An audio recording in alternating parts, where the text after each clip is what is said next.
So I'm getting ready to go on a run, and I just wanted to share a really quick story time about how my primary care provider accused me of using abortion as birth control yesterday. So today is April 2nd, 2026. This was on April 1st, 2026. And no, it wasn't an April Fool's joke. So basically I had my primary care appointment yesterday, and this might be the last time that I'm gonna see this doctor because I might be moving. And so anyway, I go in, I'm just need my standard blood work, whatever, I'm healthy, I don't have any health concerns.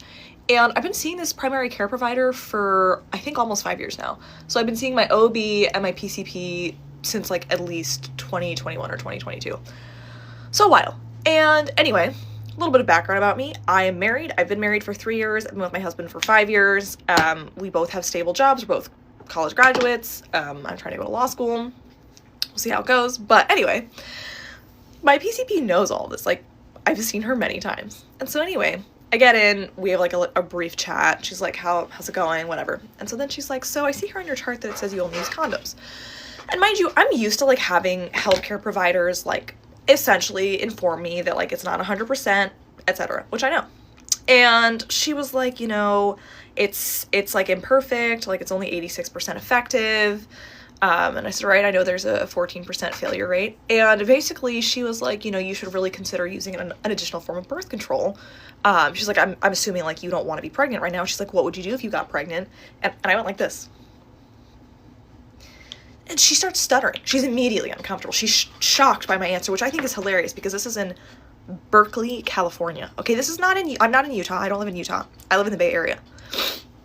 So she's immediately uncomfortable. She's like, it's not that I'm not pro-choice. And she starts stammering. She's like, I've worked at Planned Parenthood, but... And essentially, she goes on to say that I shouldn't be using abortion as birth control. And for clarification purposes, by the way, I have no issues with people having abortions at all. I would have one myself. I think that if you have a pregnancy you don't want for whatever reason, you should not have it, ever. I am pro-child. I'm pro-raising children in the best environment possible. I'm pro-social services and social infrastructure for children. I have godkids. I care very much about children. And I think being wanted is the first step to caring about a child. I digress. And so she goes on to say that I shouldn't be relying on it. And again, for background information, I have never been pregnant, so I fear that it logically follows I've never had an abortion. And I'm about to be 27. I think that's a pretty good track record that I know what I'm doing. And she goes on to tell me even with perfect use, condoms are not very effective. And so I push back on her a little bit. I'm like, I'm really skeptical about these perfect use studies because I'm someone who is sexually active and I've had sex with more than one person, and I see a lot of imperfect condom use. I've seen my friends have imperfect condom use. And a lot of men, don't know if you guys have seen the Catching Print videos, but there are a lot of A's that want to use D-size condoms. And unfortunately, that's not going to work. If it's not tight and it's not rolled up all the way, it's not keeping the baby juices in there. I digress. There's a lot of things people do wrong when it comes to proper condom use. If you're a teenager watching this, use them correctly, okay? Please look up how to use them correctly. It's really important for your health that you use them correctly. But anyway, I tell her I'm skeptical because of how misogynistic men are and how much they hate using condoms and how anti-condom most men are, that these studies really encapsulate perfect condom use, right? Because they're large studies. And so it's self-reporting. And so I'm very skeptical about it. And so she's like, no, I mean, you're probably right. She's like, have you considered the Depo shot? Because I have migraines with aura, so I can't do any estrogen-based birth control. And I looked at her and I was like, surely you've seen the class action lawsuits against the Depo-Provera shot because they cause brain tumors. And I mean, listen, I'm not crunchy. I get my vaccines. I'm vaccinated. I've taken birth control. I just don't like it. And I think it's profoundly unfair that all the responsibility is on women to prevent pregnancy. And I'm quite frankly of the opinion, and I told her this, that I would rather have an abortion every fucking week for the next year than get a brain tumor from birth control. That's fucking insane. Abortions are safe. Especially if you're less than 8 weeks pregnant, abortions are fucking safe. They are so much safer than all these other things we subject ourselves to. But we as a society, it's so taboo that women are scared to get abortions because of the social ramifications. But really the health ramifications are they're not dangerous. There's no dangerous health ramifications for having an abortion. They're way safer than being pregnant and quite frankly have less side effects than birth control. So again, I'm not anti-science, and I know there are women that have conditions like endometriosis that need to take birth control. I have no issue with that. But the fact that she's shoving it down my throat because clearly she's uncomfortable with the fact that I would choose to have an abortion if I got pregnant is so unprofessional and inappropriate. And I just think that as a society, we, especially in this political climate and in California, like, that behavior is completely unprofessional and unacceptable from your doctor. Like, I understand she needs to counsel me, like, hey, condoms aren't 100%, you could get pregnant. Cool, thanks for telling me. Like, my OB, I have a OBGYN that I've also been seeing for the same amount of time. She's never, ever done anything like that to me. Because again, I just feel like it's not her business. It's not any doctor's business what I would do with my choice. Because I still have one in California. There's a lot of states that we don't have the choice. And quite frankly, I think it goes a lot farther than not having the right to choose. I mean, so many women have died and suffered catastrophic health problems because of having wanted pregnancies that they can't abort for having medical problems. So anyway, I'm staunchly pro-choice, and this type of behavior and rhetoric really bothers me, and I gave her a lot of pushback. Like, I said to her, I'm like, I pay a lot of money to live in this state where I have the right to choose. And that would be my choice. And if you're uncomfortable with that, that's fine, but it's quite frankly not your business. And she sort of laughed and she's like, oh, I can see why you're going to be a lawyer. It's not funny. I don't think it's funny because there's a lot of women my age that would cave to pressure because she kept being like, you're a great candidate for a copper IUD. Here's the thing. I'm not necessarily anti-copper IUDs. I have a lot of friends and family who've had them. They haven't been great. And in Europe, usually what they do is they measure your uterus to make sure that like you're an appropriate candidate for a copper IUD because some people don't have the space in their uterus to accommodate that. Do they do that in the US? Absolutely not. And so there's just a lot of, I think we just subject women to a lot of torture in this country for the sake of like the responsibility being on us to prevent pregnancy. And I just don't think it should be. I would much sooner have Cameron get a vasectomy than I would subject myself to that. Like, I'm sorry, it's fucking ridiculous. And I'm not going to change my stance on that. And I think it's crazy that healthcare professionals feel so goddamn comfortable to do this. Again, counseling me, fine. But trying to coerce me into getting an implant or some other type of birth control because you don't agree with the fact that I'd have an abortion if I got pregnant is fucking bullshit. And so anyway, I just want to say that I don't think this is funny. I don't think it's a laughing matter. And she's laughing because I'm feisty or whatever. But there is another woman out there who would take that to heart and maybe would continue on with a pregnancy she doesn't want because she felt judged by her doctor. There are so many things that can happen because of the opinions of professionals that, we look to for advice and to educate us on things that maybe we don't know about. And so I think the fact that we as women have to advocate for ourselves so hard is just completely unacceptable in the year 2026, and especially in this political climate. I'm actually seriously considering reporting my doctor to like patient advocate because I just feel like I don't like that. And she said several other things too, like I won't get into it, but I've had issues with her before, and so I will definitely be getting a new doctor. But anyway, I just wanted to share that because you are entitled to your opinion about your body, and I just want to make it really clear that no one should sway you of that. Like, if you know right now that you don't want to be pregnant, and you were to find yourself in a position of being pregnant, because how many people get pregnant with IUDs, implants, the shot, the pill? Like, none of it's perfect. There's always a chance of pregnancy, especially if somebody is inside of you. There's always a risk. It doesn't matter how responsible you are and how much protection you use. There's always a risk you can get pregnant if you're having sex. Always. And so you need to know what you would do in that situation. And whatever you decide is what you should stick with. So anyway, I feel very passionate about this. I just wanted to share the message since apparently we can't escape this bullshit, patriarchal, misogynistic, anti-choice propaganda even in the great state of California. So I hope everybody has a great day. I got kicked out of my Airbnb a few weekends ago, and enough time has passed that I'm actually ready to talk about it now, so let's get into it.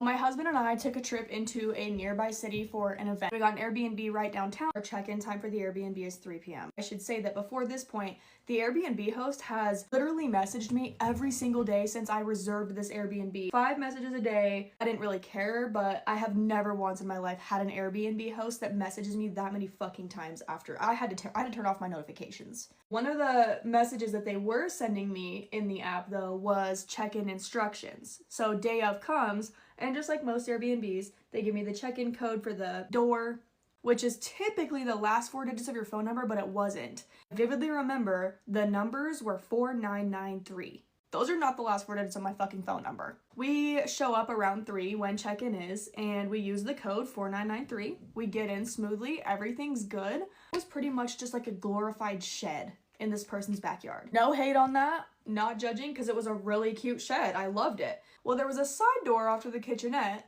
and I opened it and there's just a fucking chicken hanging out there. I'm like, oh, okay, property has chickens. Didn't know that.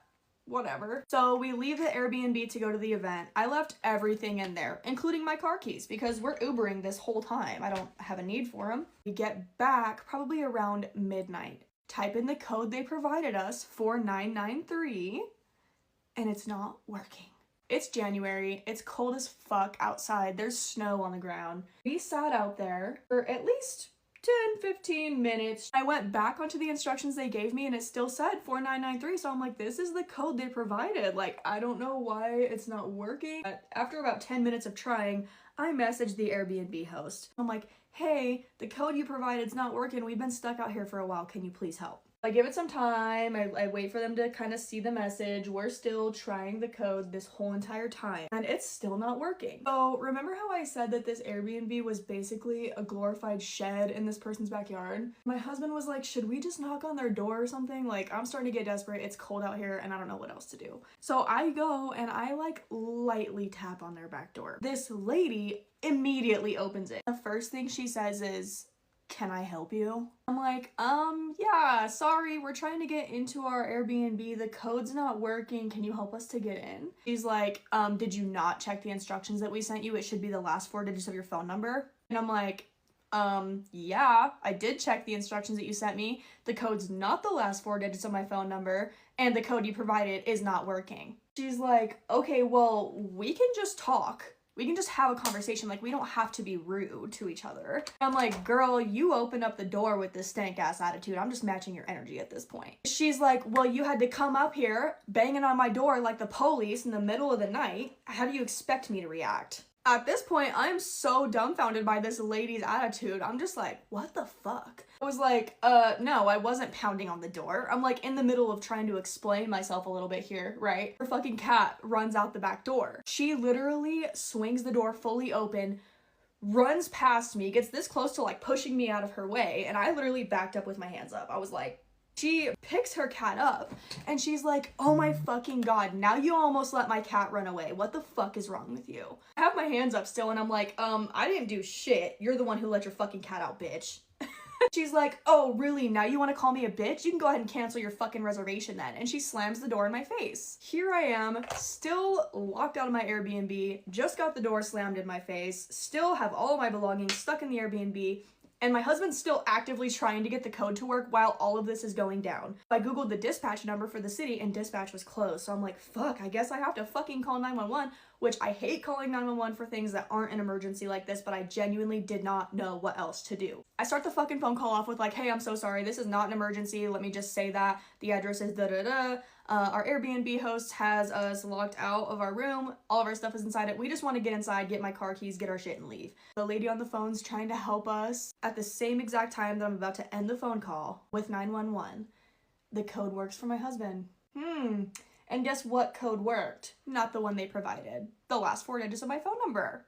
Huh. I tell the lady, I'm like, never mind. My husband just got the door open. We're just gonna grab our stuff and leave. And she's like, okay, cool. No worries. Shout out to that dispatch girl. She was like super cool. Next morning rolls around and naturally I'm on the phone with Airbnb trying to get my refund. I'm not paying that money for a place that I didn't even sleep in. And these motherfuckers tried to tell Airbnb that we still spent the night after all that. I was like, absolutely the fuck not. Could I have handled the situation better? Probably. I probably shouldn't have called her a bitch, but she was being a fucking bitch. So, like, what do you do? You know? Lesson learned, don't call anybody a bitch, even if they are being a bitch, because usually what happens afterward, it does not go over well. Guys, I want to talk to you guys about my love life. And I want to vent about this because I hope this is the last time I'm talking about this guy. And I hope that God releases me from the shackles of poor quality men. All right, ready? There's this guy that I dated on and off for 5 years, right? And I want to tell you guys as much details as I possibly can. First of all, this man has proven to me time after time after time again that he is just not that interested in me. Like, he's not interested in me. Like, I don't think I'm his type. I think that he tries to keep me lingered because he knows that I am a woman of quality, but I'm just not his type. And he feels like he can find better. But anyways, let me tell you the story. First of all, he's in his 40s. I think he's 42. I'm turning 32, so it's a 10-year difference. And for some very odd reason, I have been obsessed with him for 5 years. This man has proven to me time and time again that I am just one of his options. So let's start with story number 1. I'll never forget. Oh, so I do want to point out, ever since I met this man, he's been very in and out. He texts me when he feels like it, calls me when he feels like it, disappears for months and weeks at a time. This man disappears. And I just eat it up. I, for some reason, don't take that as he doesn't want to talk to you. Everybody knows that a man who likes you wants to talk to you 24/7. A man who likes you wants to be in your presence. This man has never done these things. So I'm gonna give you story number 1. Story number 1 is he invited me to this house party. At the time that I met him, he was going through a divorce. And he lived with a roommate in North Bergen. So he invited me to this house party that they were having. And I walk inside the party, right? He's sitting down on a couch in the very front of the house. And apparently, to him, I found out years later, he was super high, but I didn't know that at the time. I think he does say hi to me. I don't even know if he stood up to say hi to me. I just know that. I walked to the kitchen. Mindful, this is a party full of people that I have never met before. I don't know no one in this house except for him. Mindful, I'm young and stupid, so I'm like super excited. I'm like, yes, he invited me to a party. I'm gonna meet all his friends, whatever. I sit down in a kitchen full of people that I don't know. This man never comes to the kitchen. I am sitting down in the kitchen for more than an hour and a half. No, people are barely talking to me. People are starting to feel bad for me, actually. You could tell. Because they're like talking to me like here and there, but not really having full conversations with me. This man never stood up from the couch. I don't even know if the man realized that I was there at one point. I was so upset to the point that I wanted to cry, I remember. I called my Uber and I just said bye. I literally passed him. He just says bye to me. Asked me if that man even texted me to make sure that I made it home okay. Didn't text me. Cool, story number 1. Story number 2, remember I told you guys, this man is very in and out. Very in and out.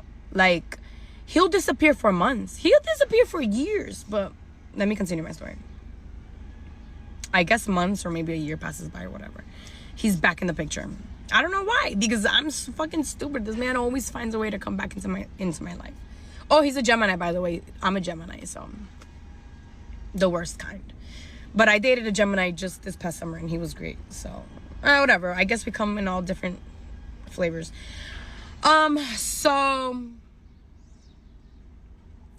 I'm gonna get very personal here, but it is what it is. Only God can judge me. So he gets me pregnant. I obviously don't keep the baby, and I didn't find out I was pregnant until I was like 7-8 weeks. So you can imagine, during these 7-8 weeks he disappeared. I was not talking to him, so I don't know. I knew nothing about the man for those 7-8 weeks. I ended up finding out I was pregnant. I ended up getting the abortion without even telling him, because for what? I already know that he ain't shit. So I ended up telling him about the abortion. I don't know why. I just felt like telling him. I texted him and I told him about it, and his reply was, "I'm sorry, I wish I could have been there for you." And then I say something, and then I never hear from him again. Completely vanishes again. Fast forward to he vanishes, and I end up finding out years later, well, like maybe a year or two later, now he lives in Texas. While he's in Texas, he's in and out of different relationships, and I know when he's out of the relationship because he pops up again. He'll like text me or call me like, hey, how you been, or whatever. He did visit Jersey a couple of times. I linked up with him in I think one of his visits into New Jersey, and you know, obviously he was looking for one thing, I gave it to him. It is what it is. But none of his relationships, even in Texas, worked out for him. Clearly he chooses all the wrong women, and the woman that he should choose, like me, he doesn't choose. So whatever, that's on him. Fucking 42-year-old man who doesn't know, can't fucking figure it out for himself. But anyways, fast forward to now. Let's go back to right before he decided to move back to New Jersey. We were on FaceTime for probably like 2-3 weeks during his last month in Texas, and he's pretty much selling me a dream, telling me that when he comes back to New Jersey, that he's going to do things right this time with me. He wants to date me the right way. He wants to introduce me to his kids and his mom and his family, that he wants to move in with me. Again, selling me a dream. He comes to New Jersey before he finally moves, and it's New Year's. He invites me to his family's house for New Year's Eve. I don't spend New Year's with my own son to spend it with this man, because that's how bad he sold me a dream. I meet his mom, I meet his kids, which is another sad part. Like, while he was in Texas, his kids, they're 11, 12 years old. He has twins. So his daughter, because she's the one that I'm worried about the most, was meeting all these women. Like, so fucking sad. Like, you don't even do that, but whatever. It's clearly a thing that he does. So he introduced me to his family, and I'm thinking that this is it. He's gonna move back to New Jersey, and this is it for us. Like, finally, he's ready to settle down with me. Introduces me to his family for New Year's, and then disappears again. Literally wasn't answering my calls, wasn't answering my texts. He knows that I was going to Colombia to get plastic surgery. Not even a good luck on your surgery, have a safe flight, nothing. Just vanishes again. Bro, why did this man just call me like 2 days ago? He wants to take me out to dinner this Saturday. I had a conversation with a client that I was lashing not that long ago, and she asked me, what do I find? Like, what does he do that's so amazing? And I couldn't find an answer. I was like, yo, this nigga has never bought me flowers. He's never taken me out on a fancy date. He's never flown me out. This man literally has nothing that I can list that's great. So now I have rewired my brain to tell myself,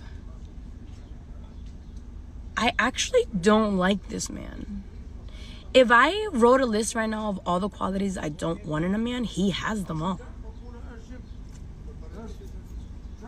What, like, hello, Rose, smell the coffee. When am I gonna? The math is not mathing. Hi, good evening. How we doing? Another day of work down. Only 1,000 more to go. I thought I would share probably the worst date of my life, and it will also show you how far I've come in my discernment in dating men. So I had just gotten out of a 6-month relationship that ended pretty sadly, pretty badly. Like, he was in addiction. But there was part of me that was like, I'm never going to find my person. And the other part of me that was like feeling pretty good. Like, I would gone back to the gym.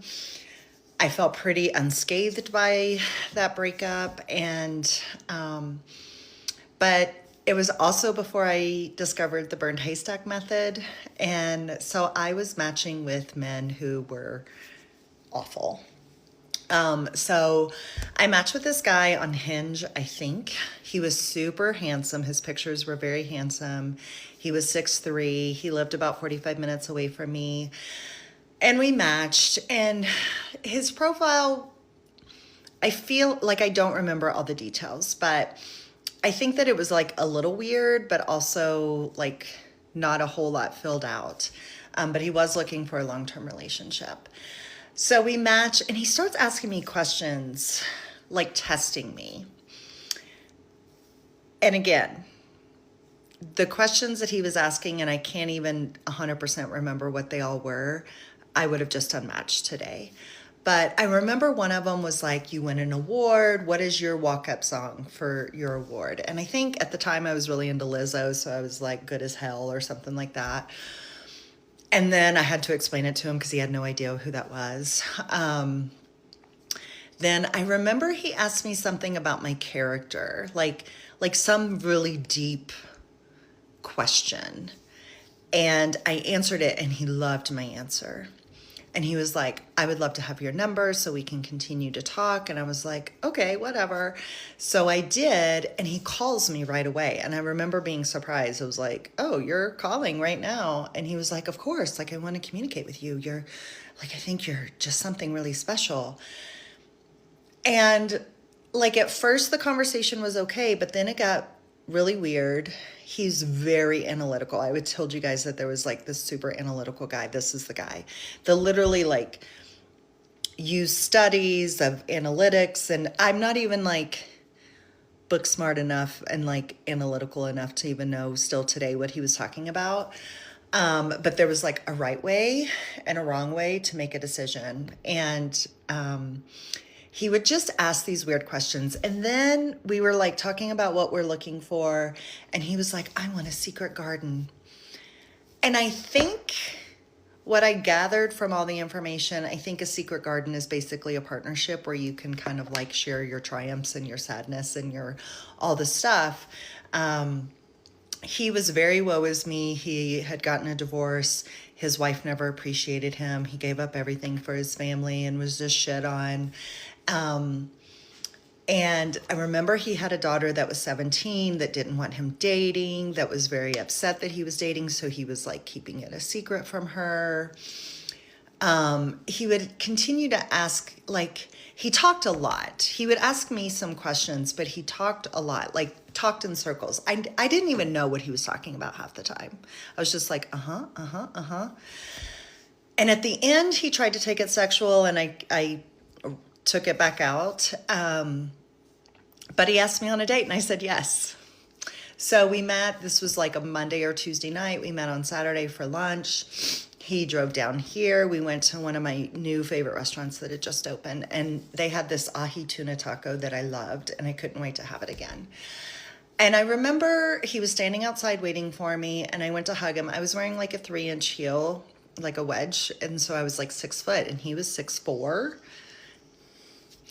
And we hugged, and I'm like, and he looked like really built in all of his pictures, and he just was this skinny man, and I'm like, we're the same height. And so I was like, okay, well, he's more like 6 foot. And we go to sit down. He doesn't ask me any questions. He tells me all the things that he's into. He's a guitar player, and he goes and he like plays, you know, original music, and he's in all these meetups, and he does all this like analytical bullshit. And he asked me about this like analytical pattern or something, if I knew about it. And I was like, because at this point we're 30 minutes in, and my lunch is sitting there, but I don't feel like I can talk because he's talking so much. This is why I don't love dinner dates for a first date. And I was like, yeah, I know about that, thinking we could move on. He was like, tell me about it. Tell me what you know about it. Like he was testing me. And I go, I don't know anything. I was just hoping we can move on from this conversation. And he was like, oh, let me tell you about it. So he drones on and on and on. And I still haven't even touched my food because I felt like, I don't know, I just felt so uncomfortable and weird. It was the weirdest conversation. I wish I could remember more of it. But I did ask him about this secret garden that he was talking about on the phone, trying to have him like explain it more. And I still don't know what it was, but I'm making up that I know what it was. Then I excused myself to go to the bathroom to like hype myself up to leave. And so I came back, sat down, and I said, I'm not having a good time. I want to go. And he was like, why? And he like took his hands out and put it across the table.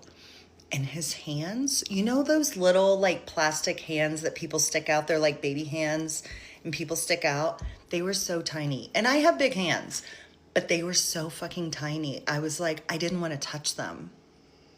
They creeped me out so bad. And I was like, it's just not fun. Like, you've talked the whole time. I don't know what you're talking about. I haven't eaten my lunch and it's like cold now. I don't even want it. I'm not having fun. And he was like, oh, I forgot to bring the fun. I was connecting with you on such an emotional level. I forgot to bring the fun. And I was like, yeah, you did. And he was like, here, let's move on. Let's take a walk. I'll buy you a coffee or ice cream. And I think I was on a diet or something. And I was like, I was like, okay, I feel better now that I've said my piece. Maybe this can shift. So I was like, okay, you can buy me a coffee and there's a ice cream shop right across the street. So he needed to move his car because we had literally been there for 2 hours and there was a 2-hour parking limit. And he's like, just let me drive you up. I was like, okay, this is how stupid I am. I'm so stupid. Less than 2 years ago, this was me. So we get in his stupid ass Dodge Charger, SRT, and drive it up to this park, and we get our coffee, we get our ice cream, and then we walk over to the park, and there's this tree, which is my favorite tree, and there's this perfect seat to like in the roots of the tree that I like to sit in, and I go to sit there, and he literally kind of pushes me over so he can sit in the divot. I'm wearing a dress that's not long, it's short, and because I was kind of like wanted to be cute, and I'm like sitting on the root beside him, super uncomfortable. He's telling me how he doesn't have a relationship with his family, everyone's dumb, like all of this stuff, and I'm just like, this is horrific. And then fire ants start biting my ass. So I jump up and he's like, I have no problem. I think you're making it up. Have a seat. By this time, because we're at the park, my car is 6 blocks down the road. And I was like, I just want to go. And he was like, let me drive you to my car. And I was like, to your car. And I was like,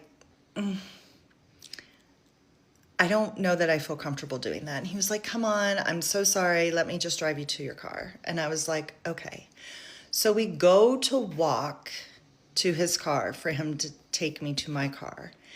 And he puts his arm around me and then grabs my ass. And I was like, don't you fucking touch me. I just told you that I was uncomfortable. Because I had said again, I'm still very uncomfortable. Go to part 2. Okay, so part 2, I want to backtrack a little bit. While we're sitting down, I notice his shoes. We're sitting at the tree before the fire ants started getting me. While he's talking about how he has zero relationship with any of his family and doesn't have many friends. And I look at his shoes and he is wearing a boot that has at least a 3-inch heel with a platform in the front, like Tom Cruise shoes. So not only is he not 6'4", he's not even 6 foot. He's like 5'9" at best, with tiny little man hands and totally like thin and gross when I hugged him. Also, it was a warm day. I'm wearing like a little summer dress. He shows up in like a buttoned up, thick flannel shirt, black pants, these huge boots. It was summer. It was like July. Fucking weird. Anyway, we walked to the car. He has touched my ass. I'm like, what the fuck are you doing? I'm uncomfortable. And he apologizes and he's like, just let me take you to your car. We can be done with this. I just feel bad. I thought we were connecting. And I'm like, no, we were not connecting. I feel very, like, unsafe. I said this. What did I do? I get in his fucking car. Because I'm like, I do have heels on. Could I walk in those heels? Yes, I can do any fucking thing that I want to do. And I still got in his car. This is also the worst date because I'm a fucking idiot. So we get in his car. It's a straight shot down. I'm like, just go straight down the street. He starts taking a joyride through the neighborhoods. I'm like, what are you doing? And he was like, I just thought we could spend a little more time together and take a drive and look at all the cool houses. I said, I've seen all the houses. Take me to my car. And he doesn't turn back that way. And I said, stop the car. And he was like, no, I'm going to take you to your car. I'm like, stop the fucking car or I'm calling the police. So he does. He pulls over. I get out of the car. I don't say anything to him. And I start walking down the street. And now by this time, we're blocks. I'm like now 10 or 12 blocks away from my car. So I'm nowhere close to that. And he starts slowly driving by me. So I looked at him and I got out my phone and I start like acting like I'm going to call someone. I don't know why I wasn't calling someone. And he finally drove off. I never got his license plate number. Nothing. Like it was an unsafe situation that I willingly put myself into. I walked to my car. When I got back, I parked my car at my office, which is what I normally do when I'm downtown. And the cleaner was there cleaning the office. And so I went in and kind of like debriefed with her and hung out for a little bit just to make sure that he was hopefully out of town. And then I drove home. I had 3 more dates planned. I had 1 planned for that night and 2 for the next day. It was a good weekend. I went home, canceled all the dates, deleted all my apps, and I cleaned out my closet and my dresser drawers, and I got rid of 4 18-gallon bags of clothes.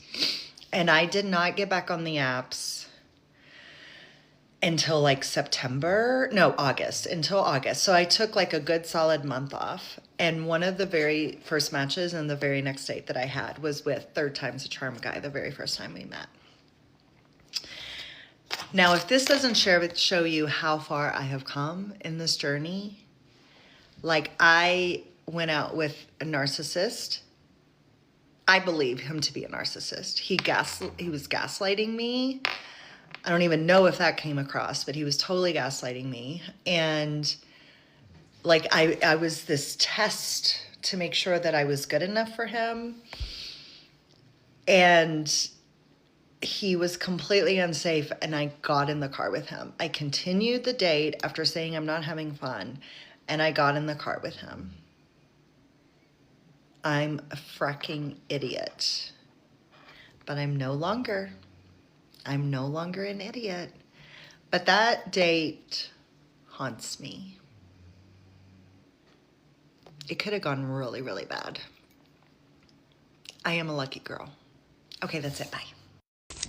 Well, I wasn't going to make a get ready with me today, but you know what? Some girl's really making me mad and I want to tell y'all about it. So, ignore my spray tan rubbing off and just everything. This all started when I accidentally posted a get ready with me for bed 2 nights ago, and one of my friends, I deleted it because I accidentally posted it. I didn't want it posted. And one of my friends had said, girl, you need to start posting more get ready with me's. Like, I love them. They're so fun to watch, whatever. So then I made a get ready with me yesterday, and I was just like in a posting mood. And I had picked up my cap and gown and like my invitations and stuff. So I was packing all my invitations, and I made a video of me packing my invitations, and it was like a sound video, whatever. And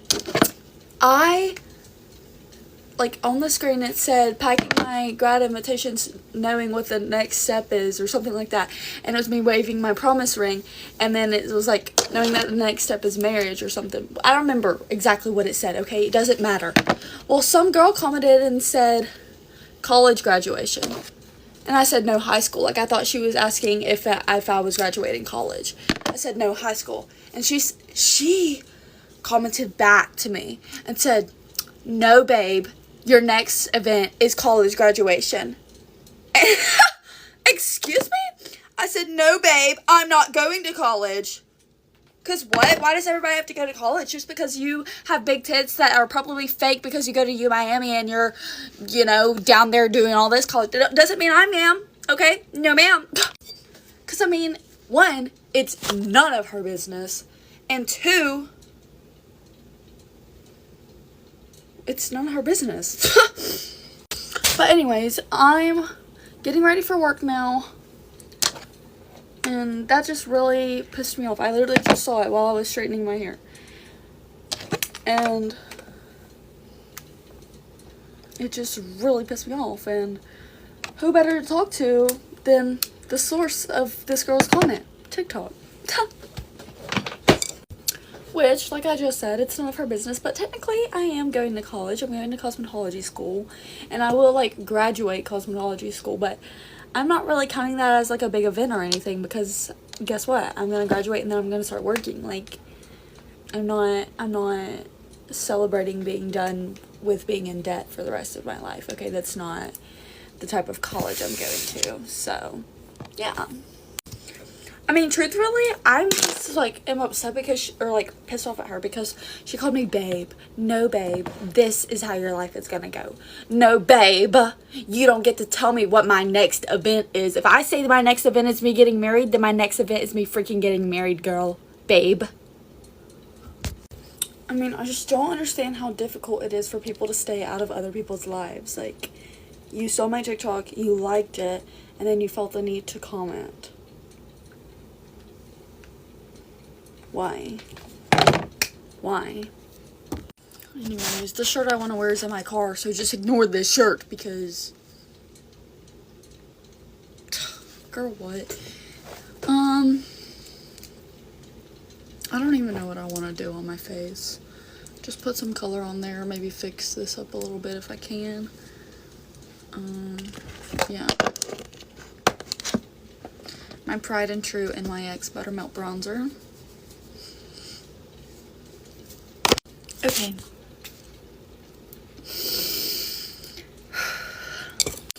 Sometimes you just have to remember what AB said.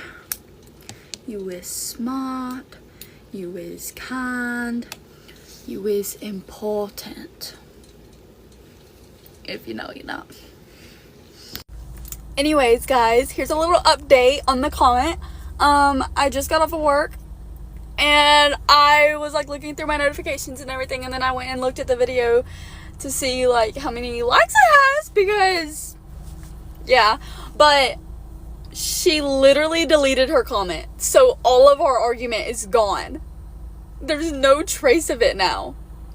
But a win is a win. So Story time of how my ex-fiance ended our engagement 5 days ago with my special guest Kaylee, as requested. Just a little background.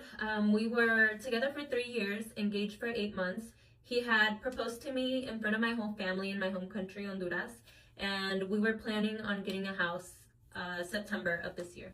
Just so you guys know the scenario of my situation in this point in my life, my mom had recently been diagnosed with stage 4 lung cancer. I took over the role of taking care of her, being in the hospital, doing her procedures, and also remodeling the house. I also am in college on top of all of this. Okay, let's get into the breakup part of this relationship. So this past Monday morning, we got into an argument about how I was telling him that I just needed some more time and attention, and I just wanted to feel his presence since he had been so busy. It was just such a small argument that turned into something so big. His whole response to me asking him for some time and presence was, I don't want to do that. I want to be single and you're just a distraction to me. I had already expressed to him that I felt like our relationship was being neglected. And this is where I get involved. So come Tuesday night, I get a text from her saying that he ended the engagement, and same day, to my knowledge, was telling her to move out. It was within 12 hours of us having this argument, he was already asking me, when are you moving out? Didn't give her room to have a say-so, like didn't even really give her like a real explanation, just besides like, oh, I don't want to do this anymore. After I he wanna had be single. after he had already proposed, and you said 2 days ago before then he was telling you how much he loved you. Yeah, so he was, it was very confusing to me, just because he had already told me that he didn't want to lose me and that he loved me and that he needed me in his life. So whiplash, and I just don't want to be with you, I want to be single. After this, he was like blowing up my phone with question marks, asking me when I was moving out, and I texted him, I need another day. Then he texted me back saying, well, when are you gonna do it, because I don't want to be staying at my mom's house when I am literally moving my whole life to another place. So it was just like, to me, it was very inconsiderate that he was just giving me like 24 hours to move out and didn't consider the fact that I had to pack up all my stuff and like leave. So that's when I entered the picture, and I wanted to make sure that if I was gonna help her move, that he was being for real, and he just didn't seem like he was budging. So I was very much like, girl, if he doesn't want you there, like, you don't need to be there. So I came over, she had already started packing, and we had her basically like moved out within 4 hours, like just me and her. And then the next day, her brother came by, got the heavy boxes, but you know, she doesn't need to be in a place where someone doesn't want her and doesn't value her. Mind you, I had also tried to fix this issue. Like, I tried to talk him into like fixing it, like we're engaged, like we can talk through this, but definitely no budging on his end. Okay, fast forward, I had finished moving completely out of the apartment into my mom's house, and I realized that he had picked up my ring from the store because it was getting its 6-month cleaning and resizing because it fit me a little loose. So to me, that was just a hurtful move, just because this ring represented our engagement, our future, that we were going to get married. And it's like, why do you want this ring if it represents something that you ended? Whenever I dropped off the ring for its cleaning, I had also bought him an engagement ring just because I loved him so much and I wanted to surprise him and show him that I'm in this and I'm serious and I just want commitment. So I thank God that I'm able to return this engagement ring. It's was. Yes. So she's at least gonna get that back, but he did take her engagement ring, which, like, to me, if you're gonna propose, then you're saying that, like, I am purchasing this for you. Exactly. I don't know. Okay, mind you, he has left me before several times. 2 of those times have been on my birthday, so it's... Yeah, this is a pattern that we now recognize, and it's now ending. Overall, this has been a very difficult situation for me, especially this year. I've had a lot going on in my life, and I'm just grateful for the support system I have, my family and friends like Kaylee. But I hope you guys can join me in this journey and be figuring out what is next for her. You know, we know her future is going to be good, but in the meantime, like, having support, feeling it is going to be super helpful. So thank you, everyone, to your kind words. Thank you. Calling me a nice friend, you know, letting her know that, like, God has a plan, she's going to be okay. Amen. But he can get it. Also, if you guys are not in the same boat as me and are in a healthy relationship with your partner, Kaylee, she does the best photography here in Dallas. I'll tag her profile below, and you guys can hit her up for any photograph sessions that you guys want to have. You guys give me a follow if you want to see me heal on this journey and learn how to protect my heart. Bye! Finish getting ready with me while I tell you how I told my parents I was pregnant at 17. I took a pregnancy test April of last year and it came back positive so fast, and my birthday was in June, so initially I thought I was gonna wait until after my birthday to tell my parents because we had a trip to Hawaii and I didn't want the vibe to be off in Hawaii. When we got back from Hawaii, I talked to the few friends that knew and they were all like, okay, it's time to tell your parents, and I did not listen. I was just way too scared. So about a month after that, so I was already about 4 months pregnant, we decided to tell my boyfriend's parents as like a way to, you know, make it easier. We told his mom first. We had her come into the room and my boyfriend was just kind of like, she's pregnant. And her reaction was honestly not that bad. She was very shocked, but not necessarily upset. She's kind of older. His parents are both kind of older, so it is like exciting for them to watch their grandkid grow up, you know? Once we got telling his mom out the way, she told his dad, and his reaction was a little bit different. He wasn't super mad, but due to his religion, he really wanted us to get married. I didn't want to get married right away because I do want to be mature for my wedding. I want a fancier wedding, and I want to be able to have like the money to afford a nice wedding, just because that's been my dream ever since I was a kid. After we told his parents, the plan was we have to tell my parents. And it wasn't until I was about 5 months pregnant is when I finally told my mom. And so what I did was I cleaned my room really nice, reorganized it, all that. And then I had her come into my room to like see how it looks, like, you know, show off my room a little bit. So she came into my room, and as she was about to leave, my boyfriend was like, wait. And he showed her the pregnancy test because I could not do it. And she looked at me and was like, I thought you were gonna break the curse.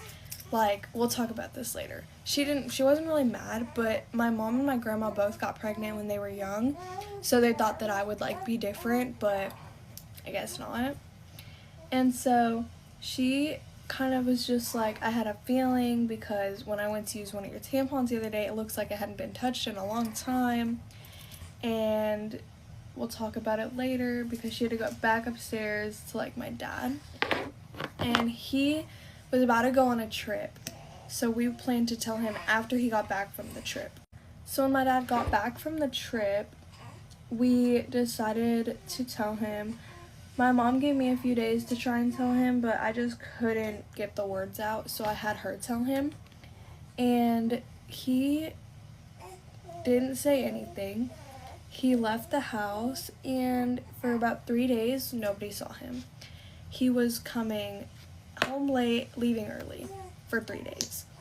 And he was just kind of giving himself time to, like, process everything and, like, figure out what to say and how this is all gonna work. So eventually, on the 3rd day, he called me in that night, and he texted me to come to his truck and just, like, sit down and talk to him. So I was really, really nervous going down to talk to him, but eventually, like, I did, obviously. And so I sat down, and he kind of just looked at me and was like, what's going on? I didn't tell him anything. I could not get words out. But he's like, you're pregnant. And I was like, yeah. And so he's talking to me, and he was more upset that he was the last one to know, and that I felt like I had to hide it from him. So then I just kind of like explained how I was scared, I was nervous, all that. And he really did understand, and he was pretty supportive. I thought he was gonna kill me and kill my boyfriend and all that, but he was actually really supportive. So then he started to ask me like if I had appointments and all that, and I didn't. I was 5 months pregnant, didn't go to the doctor yet. And so I was really excited to get an appointment so I could find out the gender. By then, everyone kind of knew. My grandparents knew, my parents knew, my boyfriend's parents and family knew, all of our friends knew, and everyone was really supportive. Like, I worked at a restaurant and I had a lot of regulars, and once they started to kind of notice, they were all super supportive. And it's not that they were supporting teen pregnancy, but they were supporting me for being pregnant, you know? So this is your sign that if you're pregnant, to tell your parents, and don't wait that long, or else they might be mad that you waited and not mad that you're pregnant. Okay, so funny story. I don't know if it's funny to me. Anyway, we were at a volleyball tournament last Saturday, and this guy comes up. He's an identical twin, backstory. And he was like, are your daughters identical? He's like, they just told me that they're fraternal. And I was like, no, they're fraternal. Like, they're not lying. And we just like get to talking about twin things. I don't know if you have twins or you are a twin, you would understand. Anyway, fast forward like 10 minutes, I'm sitting in the bleachers and his mom is behind me. And she was like, are you positive that your twins are not identical? And I was like, yeah, like they were in separate sacs and they had separate placentas. Like my doctor told me there's no way they could be identical twins. And she was like, no, she's like, that's not true. She's like, my identical twins were in separate sacs and had separate placentas. And I'm like looking at this, she probably thinks I'm crazy. I'm looking at this lady like, what? Almost 10 years, I don't know, I've had the twins for 10 years. And she's like, have you looked at the ridges of their ears? I'm like, no, I never thought to like compare their ears. I don't know, maybe I'm weird. And so I'm just like staring at Peyton and Reagan. And they're like, Mom, like, why are you staring at me? And I'm like, I need to see your ears. And so they pull their hair back, same exact ears. Obviously they have the same hair color, same eye color if you've ever seen them. So I was like, at that point, I was like 85% convinced that they were identical twins and could not stop thinking about it. So the next day on Monday, what day would that have been? 2 days after that, I called their doctor and I was like, Dr. Eckstein, I was like, I'm pretty sure Peyton and Reagan are identical twins. I was like, what do I have to do to like test this? So I ordered this kit. It was like $100 off of Amazon. You swab their mouth and then you send it back into this lab and you get results back within like 1 or 2 days. I don't even know. And it lets you know if they are fraternal or identical based on certain markers within, I don't know. Basically, this test will tell me if, for the past 10 years, I've been telling everyone my kids were fraternal when they've been identical. So, let's see.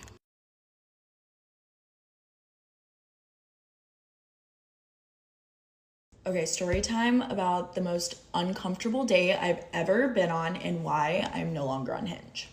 Before I even tell you what happened, I need to show you the text. So he goes, hey, let's get Thai food in Venice on Friday. Meet me here at 7:30. No question marks. Like, what if I didn't like Thai food? Then what? Or if 7:30 didn't work? Then what? Then the day of the date, let's actually get sushi. Meet me here at 7:30. Again, no question marks. Meet me, no discussion. Awesome. Like, what are you bossing me around for? Maybe have some regard for my interests. Maybe ask, oh, do you like Thai food? Do you like sushi? No, it's whatever he's craving. So I got there at 7:40 and he dropped me off at 8:29. Keep that in mind, it was less than an hour. So for context, I met him on Hinge and I didn't realize until after I had already agreed to go on the date that he is allegedly famous. He's a singer, not famous, like A-list, but he has just under 2 million followers on Instagram, which I think makes this whole thing worse. So anyways, I show up in full date glam. My hair is curled. I'm in a cute outfit. I have kitten heels on. He's in sweats. Not even like model off duty. It's like gray Aritzia sweatpants. Like elastic waistband sweats. So we sit down at sushi. He asks me what I like. I say, I'll eat anything. I'm assuming we're gonna get a few things to share. So I just say like my favorite's tuna, but I'll eat anything. He says he likes shrimp tempura. So I'm already like, why are we at sushi? So then he hands me the little order sheet and he goes, write down what you want. I check rainbow roll and spicy tuna roll, and then I pass the paper over to him and he's like, that's it? He goes, more, order more. I'm like, yo, like, worry about what you're ordering. Like, I'm good. So then he flags the waitress down and he orders for us. He orders everything. She knows his entire order by heart. She cuts him off mid-sentence and is like, oh, are you getting the soft shell crab tonight? I'm like, are y'all fucking? Like, what is this? Like, y'all know each other? He also like customizes everything. He gets no jalapeno, no sauce, swaps out the fish on a couple things, like red flag.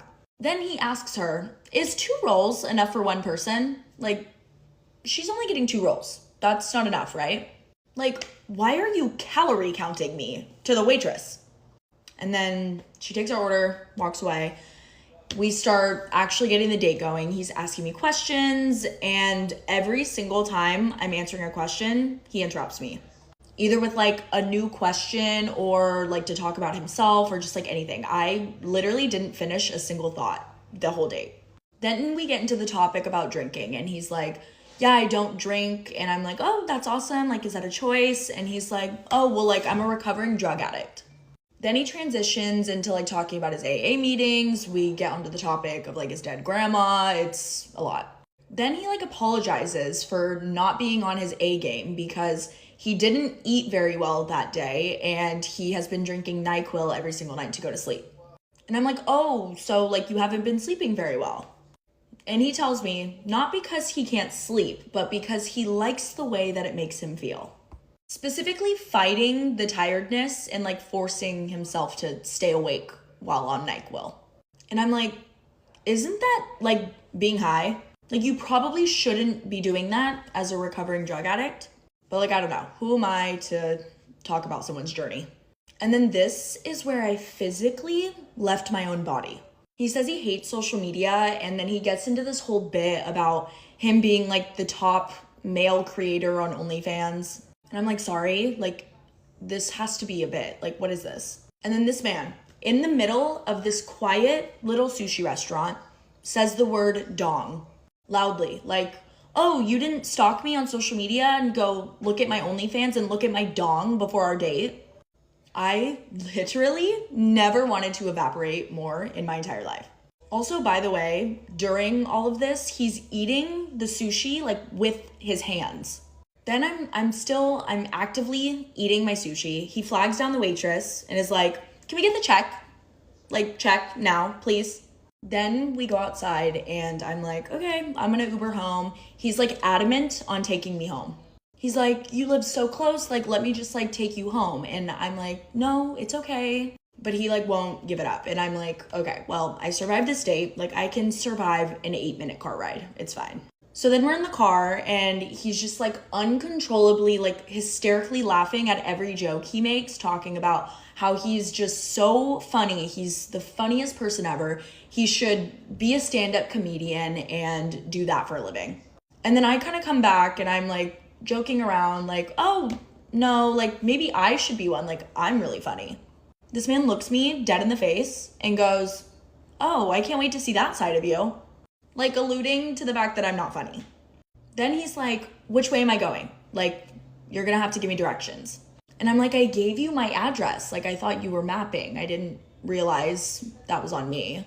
And he's like, if you want to get home, you're gonna have to pull your phone out and give me directions. So then we finally get to my apartment. He pulls over. I'm like very thankful for dinner. I'm like, thank you so much for dinner. And he's basically just like, bye, get the hell out of my car. And I'm like, gladly, I will. So I get home. I have not heard from him. Don't think I will. I looked him up afterwards and the internet has some opinions on him. So probably should have done that before going on the date. So yeah. 54 minutes of me just being so completely uncomfortable, and I deleted Hinge immediately when I got home, and I do not see me re-downloading it. Story time about how I found out my husband was cheating on me. My husband violently physically abused me. I left him after the fact I found out about all of the affairs he's been having for our entire marriage. And so I'm going to do a story time today on how I found out about all of the cheating. My husband and I started dating in 2019. Fast forward to 2020, I'm out of town for work for the weekend, and my husband goes to like a Western concert here in town. And my sister also happens to go to that concert, unbeknownst to my husband. He did not go alone. He took a date. And so my younger sister ended up seeing him making out with this girl at the venue. My husband then sees her because she approaches him when she sees him with another girl. And she was a minor at the time, tries to bribe her with alcohol to not tell me. Happy to report my sister took the booze and then still told me, queen behavior. Comes back, tells me, he and I start arguing about it. He's denying it. I'm already heavily gaslit. And you know, just being kind of emotionally and psychologically, like there's a lot going on already. So I'm, you know, trying to hear him out. I want to believe him. That's the hard part too. When you love someone that much, love makes you blind. You want to believe them. You know, after a few days, weeks, I don't know what it was. I believe my sister. I kick him out of my house because he lives with me. He has no money. So I kick him out of my house. I take a wonderful promotion. I move to Abilene. In that period of time, we'll do another story time on the love bombing, but he's trying very hard to get me back. Embarrassing, but I did get back with him. So we're dating. We're starting over from fresh. This is end of 2021. We start over from scratch. We're kind of dating again. I'm commuting back to the town that he lives in a lot. And I find out about another girl. She goes over to the house. I have a cheating story time up about her. she tells me, you know, that she's been in the house, she's seen my things. I, again, send it to him and I'm like, what is going on? He's like, no, that's before I started trying to pursue you again. That's, you know, that's in that period of time that you left, and, you know, I was hurting so bad because you were gone. As soon as I was with another girl, I realized it was you I needed. Anyways, so I knew about the cheating, and I, you know, after months of him pursuing me, he assures me he's changed. He wants me, and he'll change, he'll do anything. And I believed him. I got back with him. Fast forward again, 2022. I don't remember why I was on Twitter. I wasn't a big Twitter user, but I'm scrolling on Twitter and I see a video of my husband, and it's on a girl's Twitter. She's getting off a plane on like a trip to Mexico, and my husband's in the background. This trip had happened the months prior. I just happened to be seeing it on Twitter, and so I send a screenshot to my husband. I'm like, why are you in this girl's video? Why are you in Cabo at the same time as her? And you know, he gaslights me a lot, or he tells me a whole lie. I believe it. It was just crazy. These girls were there at the same time. We ended up getting dinner with him one night. He was there on a bachelor or boys trip or something. And again, love is blind. I believe him. I end up, you have a gross gut feeling from that. I do a deep dive later. I find out he was dating her. That was a trip he took her on. He paid for. He's been dating this young girl for a very long time. So I pack up my bags to leave again, and he catches me before I leave. Is not only very emotionally but manipulative, but physically. This happened, you know, over a year ago. You're just finding out about it now. It was one mistake. I'm so sorry. Essentially kidnaps me, forces me to go on this very extended out of town trip with him, takes my phone, won't let me talk to my family or friends during that time. And I stayed. And that may sound crazy to you. It's crazy to me in hindsight. I just didn't feel like I had another choice at the time. So I stayed, ended up getting married to him. This whole time, I am hyper vigilant. I'm paranoid about him cheating on me. He's constantly reassuring me that he's not. So we get married in 2024, and, you know, everything with the assault happened. I ended up leaving in January of this year, 2026. And after the fact, the floodgates kind of opened. One of my best friend, my very good friend, I met through my husband. She was friends with him first. And she was like, hey, the reason he beat me was because I saw a TikTok of one of his mistresses that led me to believe he might be cheating. So I approached him about it, and he curb stomped, beat the absolute shit out of me because of it. And so I, you know, my friend knew this. I told her why he beat me, and she's like, so he's still lying to you. The fact that he's denying it while he's beating you and you're leaving is nuts, because he has been dating this girl a while. And here's kind of everything I know about her. And from there, that snowball just kept going. There were so many other women. A lot of people have been coming out now that I've left to tell me about what was going on. Unfortunately, I stayed when I was dating, so some of those people didn't feel comfortable telling me what they knew now that we were married, because they didn't. I will say I've never been the type of girl that, like, I'm not going to be mad at you for telling me the truth, right? Like, at the end of the day, I know who needs to be held accountable, and it's my absolute POS, soon-to-be ex-husband. But I get why people felt the way they did. I get why people waited to tell me. But I have found out so much. I don't know how he had time to be married to me. He had so many side pieces. But yeah, that's how I found out about the cheating. It did happen when we were dating. I truly believed with my entire heart, spirit, and soul that he had changed. He was willing to change for me, and that we were happily married and monogamous in our marriage, and that was not true. So, end of the day, love is blind. I am a lover girl, and I was so in love with my husband, and I wanted to believe him, and I was wrong. So anyways, that's it for story time. Being a cheapskate literally saved me $5,000 in medical bills. Let me tell you what happened. So back in September, I went to the OBGYN for my annual exam, and when I got there, everything was fine. And, you know, they ask you if you have any concerns. And I'm like, well, yeah, actually, I have noticed that the length between my period has been getting longer. Like, my cycle was getting longer. Keep in mind, I had lost my period earlier last year. That's a completely different story.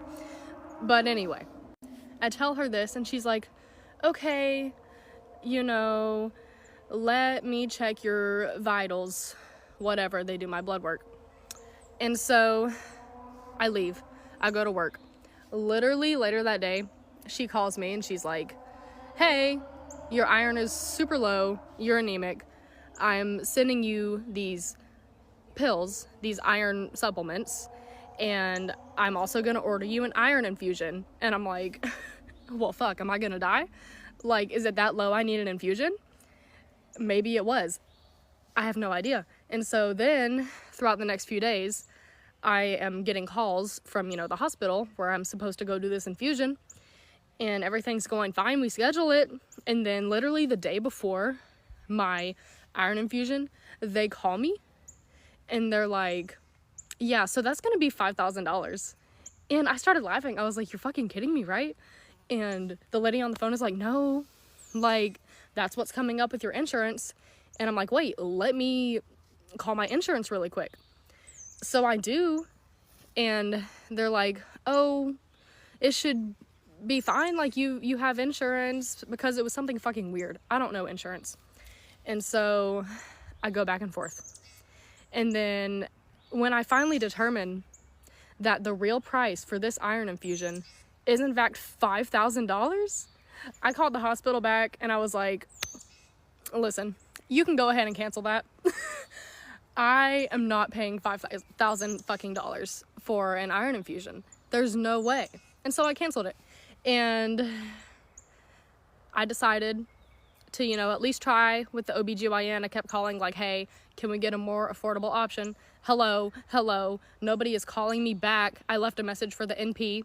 I talked to some dude who did like the billing or whatever. Nobody called. Crickets. And so I called my primary care doctor, which thank God I have one of those, because, you know, I'm on my mom's insurance. I'm going to milk it until the day they kick me off. And I'm like, hey, this OBGYN sucks. Please send me somewhere else. So he does. And then I literally found out that through all of this, my IUD had moved, migrated. I'm going to have to make a part 2. Okay, so after my doctor comes in clutch and sends me to this new OB, I get there and I'm like, yeah, girl, you know, they told me I'm anemic, that I have really low iron, please help. Like, I don't know what to do. And she's like, okay, like, let's run your full blood work, everything. She runs it all. She's like, let me check your IUD. She checks it. The strings are a little low. She's like, let me get you an ultrasound. And so I had to go across the hall to the little ultrasound room, where I proceeded to take my pants off for like the second time that day. And the lady's like, yeah, girl, that thing's in the wrong place. And it's a copper IUD, so if it moves, it doesn't even work anymore. And so I'm like, well, fuck. I'm fucked. And so she takes it out and she's like, oh, by the way, I had to take off my pants a third time that day to get the IUD taken out. And she's like, do you want another one right now? I was like, no, absolutely not. No, thank you. And so I go home, or rather, I go to work, which, why did I do that? I don't know, but I eventually went home that day. And turns out that after the full blood panel she did, I had, oh God, what's the name of that disease? Well, I don't know if disease is the right term. Amenorrhea? If I'm not pronouncing that right, I'm so sorry. But you know what I'm talking about. So basically I was like infertile. My IUD gone. Doesn't exist anymore. I'm feeling super discouraged. She told me to keep taking the iron supplements and just to, you know, chill. Maybe my period would come back. Because she didn't want to like give me anything to like start it. Whatever they like to do to force it, she didn't want to give me that. And so I was just in limbo for a few months. But I say all this to say, can you imagine if I had just been like, okay, the first time and went and paid for like a $5,000 iron infusion? Oh my God. And it's the way that, you know, some people might have done that because, you know, obviously you're going to trust the doctor. And I mean, if you think you're going to die from anemia, you're going to go pay for the iron infusion, which thank God I didn't. Thank God that I have a doctor, a primary care doctor, and that my mommy lets me stay on her insurance. Thank God, because girl, I could have got pregnant or something, or maybe I couldn't have because at the time I was infertile. But yeah, it was fucking wild. So long story short, please stand up for yourself at the doctor. Advocate for yourself. Switch if you have to, if you have the means, because yeah, being a cheapskate really saved my ass. And fuck the old OBGYN, honestly, because I don't know if that NP was just inexperienced or what, because I don't know why her first solution was to send me for a $5,000 iron infusion. But anyway, that's what happened. So yeah, I love being a woman. This is my update for anybody that cares. So basically, my new OBGYN, who is very lovely, very amazing, she checked everything, did all my labs, determined that I was in fact not ovulating. I do not have PCOS. Basically, the baby factory was just shut down for a little bit. And her suspicion is that it was partly caused by the fact that I lost so much weight the year before. Like in 2024, I lost like 40 pounds. And I guess she kind of had this theory that maybe my body was just now realizing that I lost 40 pounds. I don't know though, because I had lost my period once before in the year.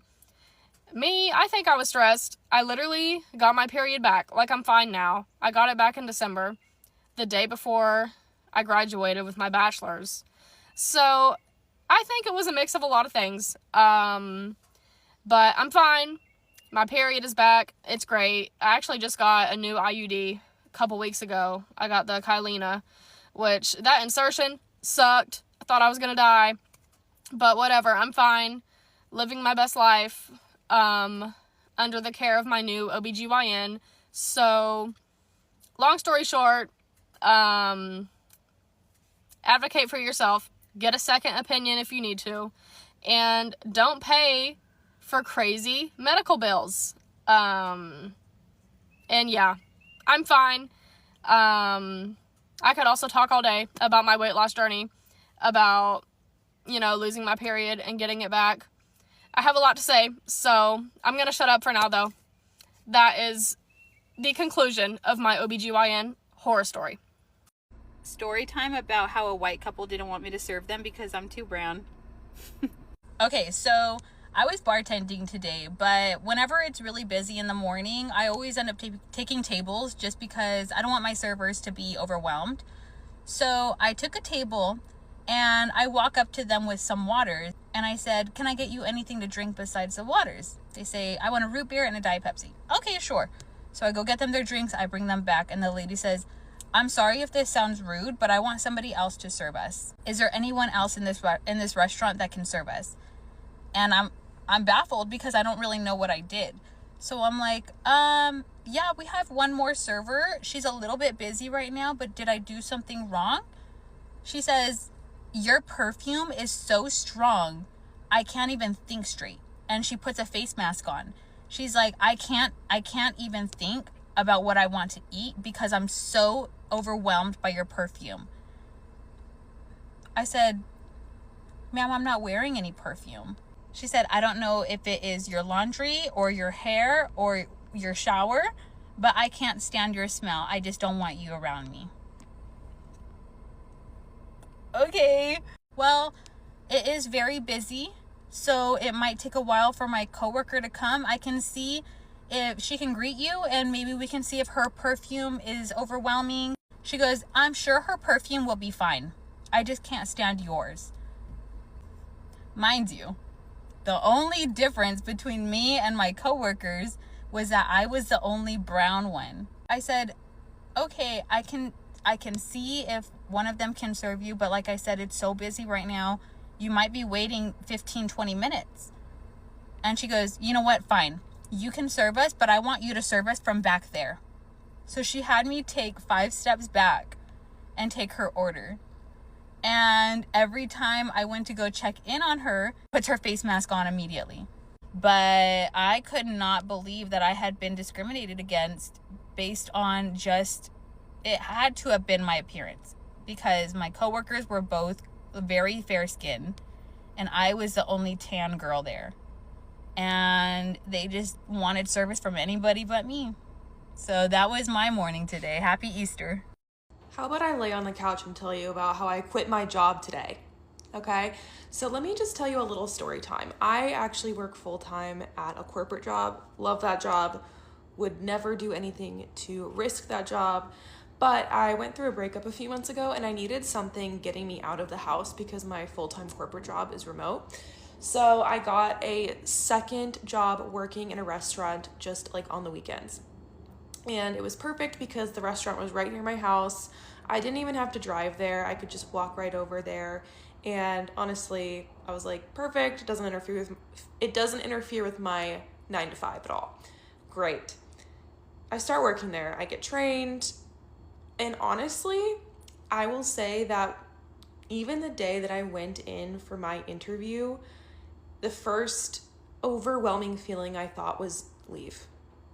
I almost got up and walked out even before the interview was over because I got a very bad feeling, but I just ignored that and I chalked it up to me being anxious. I haven't interviewed for a job in a while. It's been years. And I just chalked it up to me. And so I was like, I'll give it a chance and we'll see how it goes. Well, let me just say I should have listened to my intuition because basically, obviously, I'm not going to say the name of the restaurant, but it's in Columbus. And the owner of the restaurant is very, very hands-on. And when I say hands-on, I mean he is there every single day. He does not take a day off, and he hasn't taken a day off since he's been there. And he is a micromanager to the utmost degree. I have worked in restaurants since I was 16. I'm a good server. I know what I'm doing. I know how to give tables a good experience. I'm great at multitasking. I'm a hard worker and I'm a team player. I am good at helping out my fellow servers. Some people don't work that way, but I have always found that when you work with your team, it's just a more enjoyable work environment all around, okay? So not trying to toot my own horn, but I know I bring a lot to the table and I've never had a problem with authority. I've never in my life had a problem with a manager. I'm very easy to work with or I'm easy to work. What am I trying to say? I'm a good worker and I'm a very good team player. I feel like that's all good context. So the issue with this owner is that there was no right answer. There was no winning. There's no pleasing him. You can do every single thing that he possibly says and you still will not make him happy. You'll still be doing something wrong. You'll still get told off. He, on my maybe second or third day of training, came over and sat me down, handed me a list, 3 pages handwritten of rules that he has that I needed to follow, that he gives everyone. And they were extremely, extremely niche rules. I wish I had that picture. Maybe I do somewhere. But I was like, that's a little bit weird, but okay, I'll try to like remember these, whatever. On my 4th day of training, he put me on a table. I had not served yet. I had only been like in the back learning the dishes and whatever. He put me on a 6-top group birthday dinner table. Mind you, I've never even seen a table get served. I've never even seen the process, the flow. He's never even let me shadow another server. He just put me on. I had no idea what I was doing. I was not prepared because now I have all these rules that I need to follow. And he proceeds to reprimand me and yell at me in front of the customers and micromanage me every single move. It was to the point where the customers at that table handed me money. They were like handing me money under the tables when he wasn't looking because they felt so bad for me. And I felt bad for them because it was their birthday dinner and their birthday dinner became about me because my boss was reprimanding me for, oh, take that plate out of their way. Oh, don't do that, do this, don't do that, like right in front of them. And as it turns out, that became a pattern. I did try my best to follow every single rule, but sometimes, hey, crazy crazy statement here. Sometimes different tables need different things. Sometimes a table wants to hang on to an appetizer throughout their whole meal. So I'm not going to clear it away because they still want to pick at it. But no. I'm supposed to take away their appetizer. I'm supposed to not bring their entree until the appetizer's gone. Hey, sometimes they just want it for the whole meal and I'm going to bring out their entree, okay? But I'd get yelled at. Or sometimes they tell me that they're in a rush and they have a show to get to, so I'm going to speed things along for them. Why are you doing this? Why are you going so fast? Hey, I'm giving my tables what they want, okay? No matter what you do, there is going to be something wrong with it. And not to mention that he's old, and sometimes he would like touch my back, touch my like waist when he's passing me. He doesn't do that to anyone else. And he's an alcoholic. No one in the restaurant was allowed to eat. He would scream at people. I didn't ever do it, but he would scream at my coworkers if, God forbid, they were here for hours and hours and hours and they were starving. So they would have a piece of bread in the back. They would literally have a bite of bread. And somehow he would always see everything and he would scream at them. Meanwhile, he got to order a full meal every single night and eat it at the bar. But no one else in the entire restaurant, cooks included, were allowed to take a single bite of food throughout any shifts.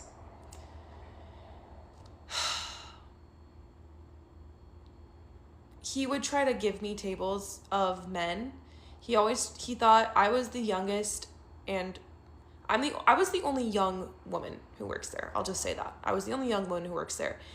And I felt like a piece, just like a piece of meat.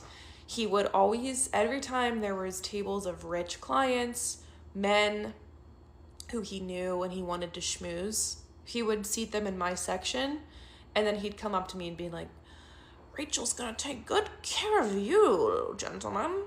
Like, I'm not here to entertain these guys. One time a billionaire came in. He said, this is the richest man in Columbus, which is not true, by the way.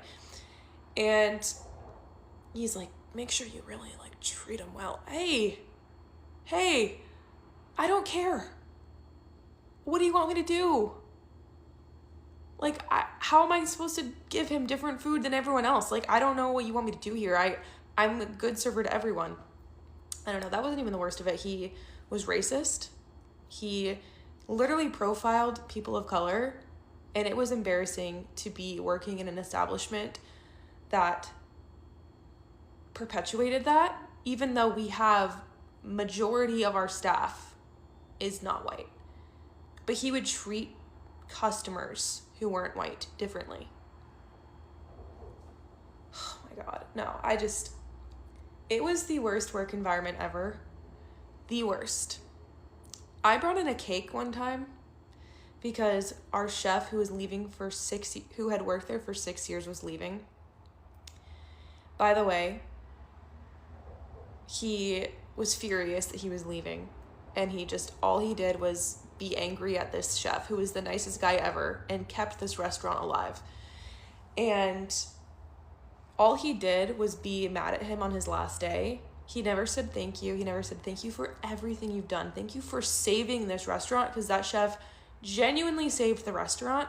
So I brought him in a cake, and we had to hide the cake from the guy, because if he saw that there was a cake, we would all get in trouble. There was no happiness allowed. There was no joy allowed. Everyone was only allowed to be sad. People who have worked there for 10 years would literally make jokes about it, be like, don't do that, because that would actually be positive. He was allergic to anything positive, allergic to anything happy. And it was the worst restaurant experience of my life. And since I'm here, I'll say it. It was fucking filthy. And the kitchen was disgusting. And if the health department came there, they would have a field day. They would have an absolute fucking field day. I wouldn't eat there. I wouldn't eat there after seeing what goes on there. And the only reason that those doors are still open is because that man has been connected to powerful people in the city since like the 1950s. So he gets a pass. But yeah, that's why I quit my job today. No regrets. Okay, I got a ton of comments and DMs asking me to expose the restaurant because they want to know where to avoid. And let me just say really quickly, first of all, I'm not going to do that yet, and I'll tell you why. But second of all, you're probably never going to go there because really the majority of people who go there are older clientele who have been going there for like 40 years. And that was 40, not 40 plus years. So the likelihood is if you have a TikTok account, you probably won't find yourself running into this establishment, I would say. And also the reason I won't expose it yet is because I very confidently believe this restaurant will be closed for business permanently within the next few months, and I'll tell you why. So if you actually watched my entire video that I made talking about this horrible owner, the chef I mentioned, the chef who he had there for over 6 years just left within the last month or so. And he had to hire a new chef to replace him. And the old chef was kind enough to use his last few weeks there training this new chef. Well, shocker alert, the new chef, even though it's only been about a month, already absolutely despises the owner and doesn't want to work for him anymore. Shocker. Actually, in fact, I don't even know if he still works there. I think he might already be gone. I haven't seen him there. Not to mention that this man's entire front of house and back of house staff, including his GM, who has worked with him very closely for over 40 years, all hate him. Every single one. It's genuinely wild. And everyone has learned how to put up with his behavior over the years / months, depending on how long they've been there. And I don't know how they do it, really. I really don't. I think I do, actually. It's because he's not evil 100% of the time. He has some random days where he comes in and he's in a good mood and he wants to be nice. But those days, from what I've witnessed, are few and far between. And most of the time, you're going to be getting a very, very grumpy, sour, old man attitude. That being said, this man is old, like I mentioned, meaning there has been no growth in this restaurant for years. He doesn't know how to search something into Google. That's just not me being mean. He's had to ask me how to text people for him, how to search things on Google. There's no social media presence for this website. It's extremely outdated. Everything about it is outdated. It does not have any trajectory of growth. It simply relies on the patrons that have been coming there since the 80s or even 70s, whatever, how long it's been. So that's why I firmly believe that this restaurant is on its way out very soon. And just to give you an idea of how no one wants to work there and how short-staffed it always is, because people hate him and people always quit, case A, if someone doesn't show up, specifically someone in the kitchen, if someone who was supposed to work in the kitchen that day doesn't show up, the entire restaurant is just closed. There's no one else. That's how bare bones the staff is, because no one wants to deal with him. No one. So they'll just close the restaurant.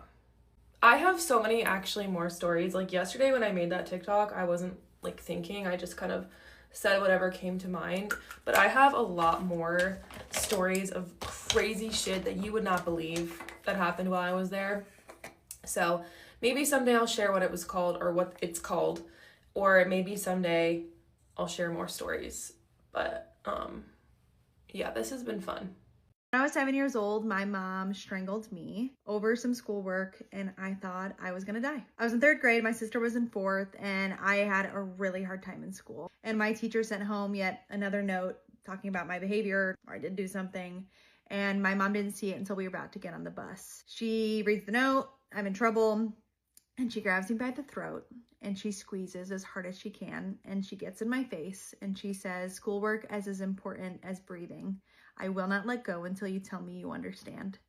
I remember feeling like my head was going to pop off. Your parents are strong when you're younger, but you don't realize how strong they are until they use all of their force against you, right? A 7-year-old, 60-pound child. I couldn't talk, and so of course I don't say that I understand, and I feel things getting fuzzy, and I feel like my eyes are gonna pop out of my head, and I start to go limp, and she drops me. I'm then told how overdramatic I am and to get up, and she kicks me while I'm down. My sister and I missed the bus, and so she has to take us to school. My sister's fourth grade teacher asked her why we were late that morning, and my sister tells her that I was choked.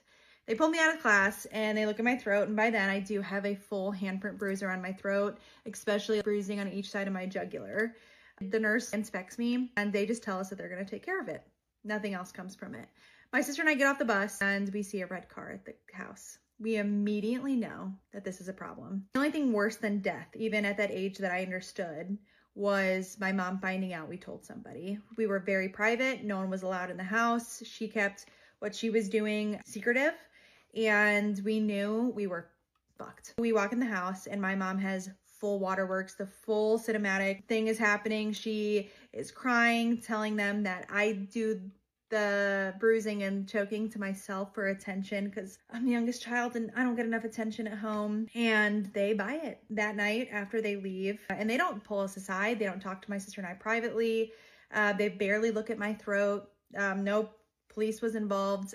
They just leave. And I get a beating of a lifetime that night for telling someone, my sister and I both. And a couple weeks later, my mom pulls us out of school indefinitely. Homeschool us. We don't open one workbook. We don't attend any kind of homeschooling group. We don't do one math problem in 2 years that we were homeschooled. I missed out on education completely from 3rd grade year to 5th grade year and had not one teacher in my life during that time. No teacher checked on us, no caseworker. No one ever thought that that was a red flag. My mom just said, I'm homeschooling them. And everyone was like, okay. And for the next 2 years, we were imprisoned and abused behind closed doors for no one to see. Story time about the time that I found myself in a situationship that cost me all of my friends and nearly landed my ass in jail. The year is 2018. I am 17 years old and I have this group of friends that I hang out with every weekend. In the heart of this group of friends are me, Billy, Conrad, and Jeremiah. Billy is my best friend, Jeremiah is her boyfriend, and Conrad is his best friend. On the night that Conrad and I meet, Billy was picking me up from work that night because we were going to a car meet after. She picks me up that night and Conrad is in the car with her, and I know of Conrad because we've seen each other in like passing, but we've never taken the time to actually like see each other. We meet each other and that chemistry is a live wire, baby. Sparks are flying, we have ourselves a little moment, but at the time I have a boyfriend. But on that same note, I have never in my life felt attraction like I felt for Conrad at that time. So I decide, listen, you've got to break up with your boyfriend, otherwise you're gonna mess up, and I didn't want to be in that position, so I broke up with my boyfriend. Later on that night, Billy asked me, what do you think of Conrad? I shrugged my shoulders and I'm like, he's cute. That is all I said. Very nonchalant conversation. We move off the topic. It is until the next day I get a text message from a phone number that I don't recognize. The text says, hey, I heard you had a crush on me. Now I'm wigging because I don't have a crush on anybody. What are you talking about? So I ask who it is and he's like, oh, it's Conrad. I am immediately so annoyed because I never said I had a crush on this man. I literally just said he was cute. I later found out that she was asking me about him because he was asking her about me. In classic Billy, instead of being like, yeah, she thinks you're cute, she decided to drum it up for the drama and the plot. Hold on to that personality trait because it becomes very important later. Conrad and I start flirting, hanging out, whatever. He tells me that he's not looking for anything serious right now, but that we could be buddies. I'm down because I'm not looking for a serious relationship either, and I just need to know what it's like, you know what I mean? We started doing that. It's fun, it's flirty, we have a lot of fun together. We're really good friends, we have really good sparks, and that's all it is. Until the night the four of us decide to have a hotel party. Now at this point, the situationship is good and established. We were trying to keep it on some hush-hush type shit, but everybody around us knew what was going on. It was the worst kept secret in my hometown. That night, him and I are doing what we do best, and after the fact, we're laying there blissing out. And this fool looks at me, brushes my hair out of my face, and goes, I love you. Excuse me? Excuse me. No. That is against the rules. You broke the rules, broski. I am immediately so pissed, but I'm also shocked. A bitch is flabbergasted. I don't know what to say, so I look back at him and I'm like, you do? Bye, Shayla. Dude looks at me. He's not panicking. He has no reaction on his face, no nothing. Just looks at me and he goes, yeah, I do. What? But my dumb ass, who's not really sure what to say, looks at him and goes, I love you too. Go to part 2. Part 2 of the time that I was in a situationship that cost me all of my friends and nearly landed me in jail. So this fool just told me he loved me, my dumb ass said it back. And neither of us really know where to go from here, so we just pick up where we left off. We have a good night and it doesn't really change anything. It's not awkward. We end up falling asleep and he is holding me, which is not abnormal because he always did that. But what is abnormal is I wake up in the morning and he is still holding me. Now, my dumb bitch brain is running for the hills because I'm panicking. One thing about me and two things for sure. At that point in my life, I was very, very non-committal. This was getting scary. And I'm annoyed that anything even happened to begin with the night before because it broke the rules. We had a good thing going. And I'm annoyed because I just know he stuck his dumbass foot in his mouth. I just knew eventually we were going to have to discuss it, and I didn't want to. I stew on this shit for 2 days. Getting increasingly more mad as time goes on because what the fuck did you do that for? But I don't want to talk to him about it because then if we talk about it, we have to acknowledge it, whatever. And I would just like to leave it in a place where you just said something you didn't mean in the sack and we could just move on about our lives. But it leaves me in a state of uncertainty and confusion because I'm like, have the rules changed? Does he want more? What does that mean? No, but what happens now? In that time we see each other, everything is normal. You would not know that happened. But on the low, I'm freaking out because now I'm reading into everything. I don't want to lose him and I don't want to lose what we got going on, but I'm not looking for a relationship. On the third day after that, Belly and I are sitting in the car. Boys are gone, off doing something. We're waiting for them to get there. I take it as an opportunity to talk to my girl. That was the worst thing I ever did in my life. I look at Belly and say, so he told me he loved me the other night. Belly is immediately shocked. She's like, oh my God, what did you say? And I was like, man, I said it back. Belly was like, what the fuck did you do that for? Did you mean it? And I was like, no, I didn't mean it. I just said it back. I didn't know what else to say. Literally the end of that conversation, literally all I said, point blank, period, over. We moved on about our lives. The boys get there. We have a regular night, whatever. We roll into the next day. And I get a text message from Conrad who is madder than a motherfucker. He comes in hot. He's like, why are you telling people that we're together? We agreed that we weren't going to be in a relationship, that we were just going to keep doing this. We had a good thing going. What the fuck are you talking about? First of all, Conrad, chill the fuck out, brother, okay? Because I never said that. Nobody ever said that. Second of all, what I did say was that you told me that you loved me, which you did. Why the fuck did you say that? Because honestly, it left me a little pissed off, actually. To which he continues to evade the question. He won't answer why he said it. And I'm like, I don't even give a fuck that you said it, broski. Just take it back so that we can go back to fucking normal. Because I'm not finna lose my access to your dick because you got emotional, okay? So I say to him, just take it back so that we can go back to normal. And this fool says, I'm not finna lie to you. Oh, what? I gave you an out, not one out, but two. I'm not finna lie to you. What? We get into a big ass argument about it, and I'm like, brosif, I am not doing this. So I end up blocking him. But that doesn't really work because we run in the same circle, so we still see each other. He's still low key, like trying to police what I wear and shit. Asking me where I'm going, asking me what I'm doing, sending me the freaking 3 a.m. where you at text. I am having none of this, all right? I do what any sensible person in my situation would do. I fuck his homeboy. Part 3 of the time that I was in a situationship that cost me all my friends and almost landed me in jail. So you know what, with his homeboy to make him jealous, and it works. This motherfucker is mad as hell at me, but immediately he's on it like dog on it. He's trying to slide. And I'm like, no, I am never doing this again. But here I go. I'm simply just a girl. I'm never in like never before. So we start knocking boots again. However, there's a problem because the homeboy catches feelings for me. I'm evading this fool like the plague. I got enough other shit going on with Conrad, okay? I don't have time for you too. But it's all complicated now because not only was homeboy Conrad's homeboy, he was also one of my best friends. Conrad and I enter what I like to call the Mariana's Trench of situationships, okay? And fighting all the time, and all of that beautiful friendship energy is gone because we're all annoyed. And what are we fighting about, you ask? Because all I want is for him to take it back. And he won't take it back, nor will he stand on it. So what do we even do with this situation, I ask you? Meanwhile, homeboy gets a girlfriend. Enter Alyssa. Homeboy and Alyssa are together for about 2 weeks before homeboy decides to leave for basic training. Me and homeboy have ironed everything out by then. We're best friends again. Everything is cool. I'm still messing around with Conrad, but who cares? Homeboy hugs me before he leaves and he's like, take care of Alyssa for me. And I did, but not in the way he meant. Part 4 of the situationship that cost me all of my friends and nearly landed me in jail. Conrad exits the story here, but never fear, he'll be back. Me and Conrad stop messing around. Meanwhile, Alyssa and me become very, very close. We're very good friends. Belly starts feeling some type of way because she feels like she's losing her best friend, but what she doesn't understand is Alyssa and I accidentally end up catching feelings for each other and we're down bad. We start dating while homeboy is at basic training. Not my shiniest moment. This is probably the time that I should tell you there are nothing but villains in this story. We're all bad. Alyssa and me are sneaking around because we don't want our friends to know about everything, otherwise they'll tell homeboy. So we're going to the next state over to go on dates and stuff like that. One night, Alyssa and me are on a date. Belly starts blowing up my phone first, but because we're together on this thing, we don't want to answer the phone because then we'll be found out about. Why it wouldn't have been realistic that we were just hanging out, I don't know, okay? I was 17. But I don't answer the phone. So right after Belly's done blowing my phone up, she turns around and starts blowing Alyssa's phone up. Alyssa's freaking out because she's like, oh my God, if I don't answer too, like she's gonna know we're together. So Alyssa answers the phone. And whenever she answers the phone, Belly's like, hey, I'm coming to get you. I have a surprise for you. Me and on the way. Excuse me? We're in Georgia. So I haul ass from Georgia back to her apartment to drop her off, and then I go home. I'm laying in the bed scrolling on Snapchat stories, and I see one pop up, and it's Belly's Snapchat story. And it's Alyssa sitting in the back seat. They say a dumb code word, and somebody jumps out of the back seat and hugs her. Do you want to know who it was? It was Homeboy.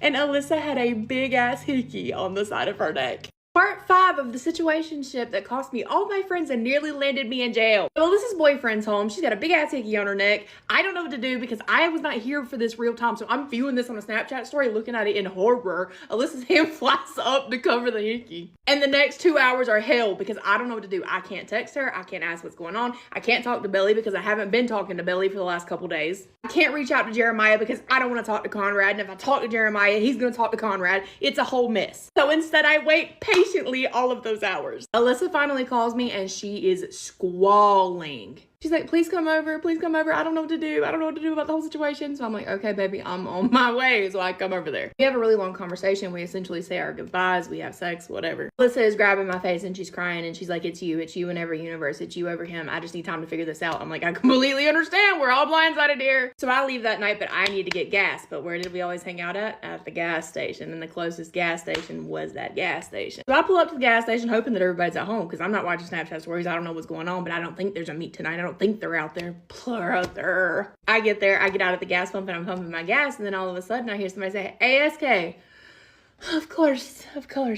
I look up and it's none other than Homeboy sitting up there with a group of our friends, and he's walking towards me. He hugs me really tight, says it's so good to see me. We have a great conversation. The whole time I feel like teetotal dog shit because I smell like her perfume, and I know I do. But then the plot thickens because he looks at me and he says, you know why I'm home, right? And I said no, and he said, because I have cancer. Part 6 of the situationship that cost me all my friends and nearly landed me in jail.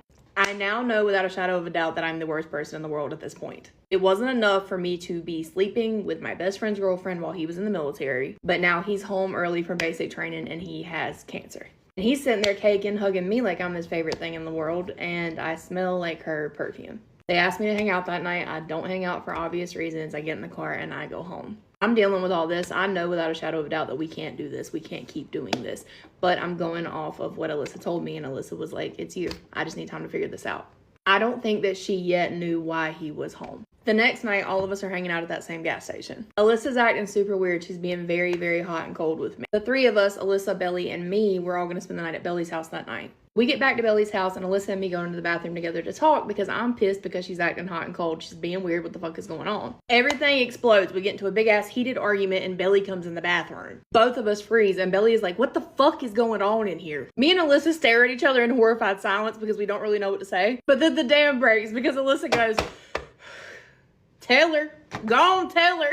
And I'm like, no, I'm not telling her. You tell her. I don't want to tell her. And Belly's like, tell me what? So we end up coming clean about the whole entire situation, and Belly is both horrified and completely shocked because she's like, how didn't I know? I don't understand. Belly's mad for obvious reasons. I end up leaving that night because it's a bunch of bullshit. Alyssa later said that she tried to go after me that night, but that Belly would not let her. But anyways, I digress because the shit has royally blown up in my face. I end up moving away, and I'm there for about a week. When all of a sudden, I get a text message from Homeboy. And that text message says, I just want to know why you raped my girlfriend.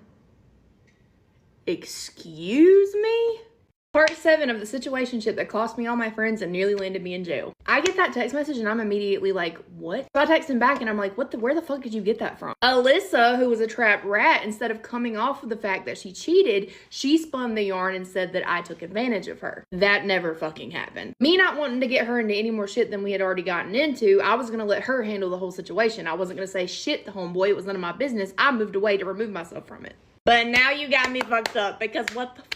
So I then proceed to send every single text message, screenshot, anything that I have between me and Alyssa the whole time that we were together to Homeboy. And you'll never guess what happened. Alyssa calls me in shambles, absolutely squalling from Homeboy's phone. And she's like, why would you do this to me? Oh my goodness, why would any of this happen? Well, you said that you wouldn't say anything about any of this. Bitch, I wasn't. I wasn't going to say anything about any of this. But now that you're trying to fuck around and press charges, like what the fuck are you talking about right now? Turns out Homeboy was fucking a girl named Jalen the whole time. So it ended up being a situation that was all for naught anyway, because she did not have to do all that. She did, and all of my friends stopped talking to me, and I lost everybody close to me except for the people who were living where I was living now. There was way more ridiculous drama that went on than that with those people. Let me know if you want that story. But anyway, so everybody's pissed off at me, and the only person that comes to my defense that says that shit never happened is none other than Conrad. Conrad defends my honor and is like, dog, that is not what happened. But as previously stated, me and him were no longer on speaking terms at this point, and I have moved away. In the middle of the night, a bitch starts feeling a little lonely, right? Reminiscing down memory lane a little bit, looking at my Snapchat story history. And what do? I reach out to Conrad.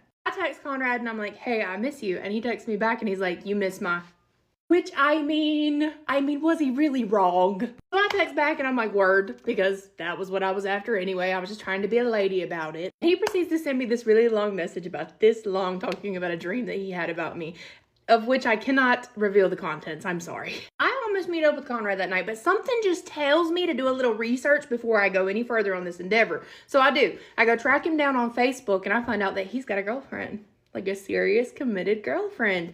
Oh, but you're still talking to me in this way, poor tail. I end up snitching because, Barsky, you got me fucked up, and then I blocked him. That is the last that we hear from Conrad. 7 years later, after I met my husband, me and Alyssa get back together, and we're in a throuple with my husband. Let me know if you want a story time on that as well. But yeah, that is the story time about how a situationship almost single-handedly ruined my life. So if you find yourself in a similar situation, just say no, kids. Like I said before, that story time is slap full of villains. None of us was in the right, but let me know down below who you think was the worst. I love you guys. Bye. The hardest part about finding out my husband has been having an affair with a coworker has been the fact that I have to now mourn the person that I thought that he was, and I have to mourn the future that I thought we were gonna have. Even just taking this video and like seeing our wedding pictures behind me, I have cried so fucking much today. I have been crazy today. I have cried. I have screamed. I fucking called her. I wanted to know everything. It was a horrible conversation. Especially because there's no remorse. There's no remorse. I then even had a 3-way call. And I am the one that is hurt the most in this situation right now. I then was able to recover 1,800 deleted text messages from the last month. And I got to relive every single disgusting thing. I got to see photos. I got to hear about different things that happened at work and in the office. And I have to be careful with what I say, because his job is on the line. His job that provides for our family, as I've been a stay-at-home mom for 12 years. And I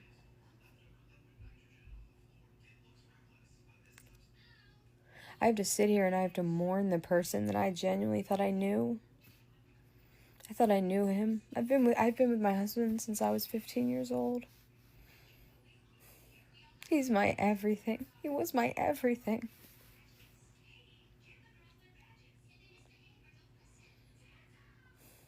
And to read these things that should have only ever been said to me, and see these pictures and hear about things that were done that should have never happened with anyone but me. And I have had to pull all the pieces together and keep things good for my kids and stay on top of the house and keep everything going and figure out what the fuck my next moves are as a mom of 5 kids.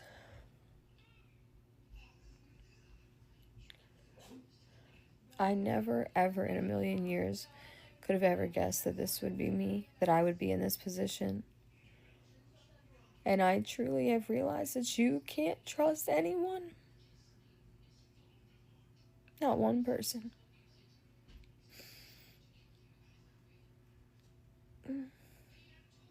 And the pain, the fucking pain, it's the worst pain I've ever felt. It's in my heart, it's in my stomach.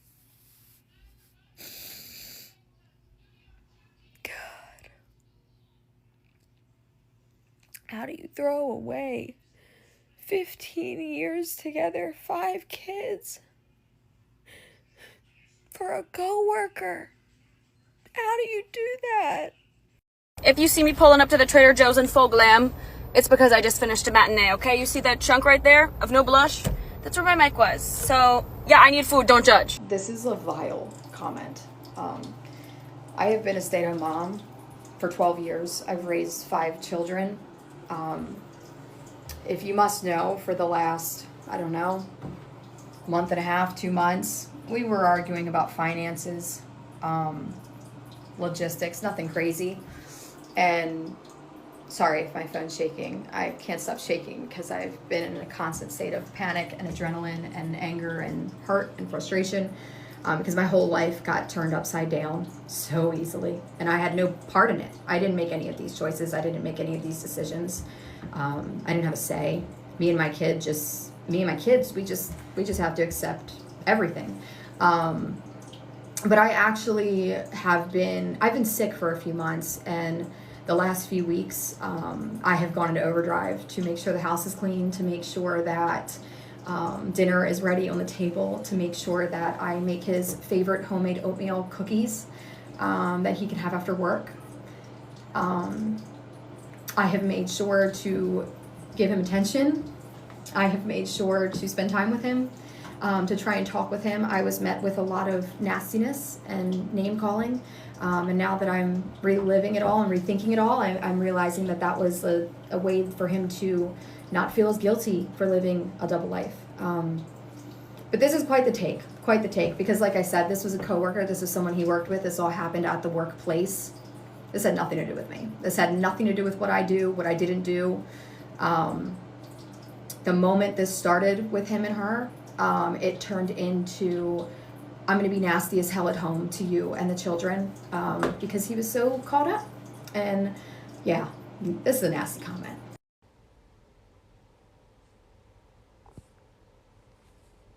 You're beautiful. Why did you assume that I thought I looked ugly, huh? Huh? I'm gonna come on here and start telling my server story times, because I'm constantly seeing other people getting on here and blowing up, going viral over their stories when I deal with the same bullshit all the time at work. I have been working in the same restaurant for like a year and a half, and the amount of bullshit that happens every single shift. So this story is from a couple weeks ago, but like it pisses me off so much that I will probably get re-mad again as the story goes on. But I just want to preface with, this lady is known among all the people in my restaurant for coming in and saying after close, and we want you to fucking leave. She's known as the closer. Like, we call her the closer. Like, oh, the closer's here. Like, get the fuck out. If you have a nickname in a restaurant from the restaurant employees, you need to not go there as much. Came in at 11 o'clock when we closed, and I'm mopping the floor, very clearly mopping the floor, and she's like, hey, like, can you serve me? And I was like, no, we just closed, sorry. Like, no, sorry. And then she like has her little attitude, storms out the restaurant, and goes and gets in her car, and I'm like, what the fuck ever, lady. Like, I'm going home. I don't care. I'm not serving you your little bitch ass glass of wine. And then, so then I'm continuing to mop the floor, and I hear the phone ringing. I go to pick up the phone, and it's the lady's name on the fucking caller ID. So I answer the phone, and I'm like, blah, blah, blah, like, how can I help you? And she's like, hi, can I speak to a manager, please? Because obviously she knows I'm going to answer the phone, because I was the only employee in the restaurant, because we were closing. It was past close. So I give her the phone to my manager, and he puts it on speaker so I can hear. And she's like, wondering like why your bartender won't serve me. Like, there's so, like, you guys aren't closing for a few more. Like, bitch, you're not gonna come into a restaurant and get a glass of wine when there's 3 minutes until the restaurant closes. Like, that is just so fucking disrespectful to the employees of the whole entire restaurant. Like, people want to go home. Go get a fucking bottle of wine from the liquor store and go drink it at home. Like, I just don't understand it. It wouldn't have been a problem if you would have came in 15 minutes earlier, 10 minutes earlier. Like, if we are closed, I am not fucking serving you. So why are you trying to call my manager and get me in trouble for not serving you after hours? See what I mean? I'm getting furious again. So then my manager proceeds to tell her, like, oh yeah, sorry ma'am, like, we are closed. If you would have came in 10 minutes, like what I literally just said, then we would have served you. But sorry for the inconvenience, like, whatever. Hangs up. Whatever. The night goes on. I'm, like, irritated because, like, bitch, why are you calling me? Why are you calling my manager trying to get me in trouble? Like, there's nothing you could have got me in trouble over. We were closed, bitch. Like, we just didn't get enough time to fucking lock the doors before you got your ass in here. Like, oh my goodness. And then this was last week this happened. She comes in again, and it was a slower night because I was on the other side of the bar, like, sweeping, and she was the only person sitting at the bar rail. So I'm sweeping, and then I gotta hurry up and tell this story because I think I might get a ticket for parking here. But she proceeds to like, wave me over, get my attention. She's like, is there a bartender on? Like, bitch, it's me. You know I'm the fucking bartender here. You know I'm the only one out here with the fucking, like, employee shirt on. Yes, there's a bartender here, and it's me. Like, what?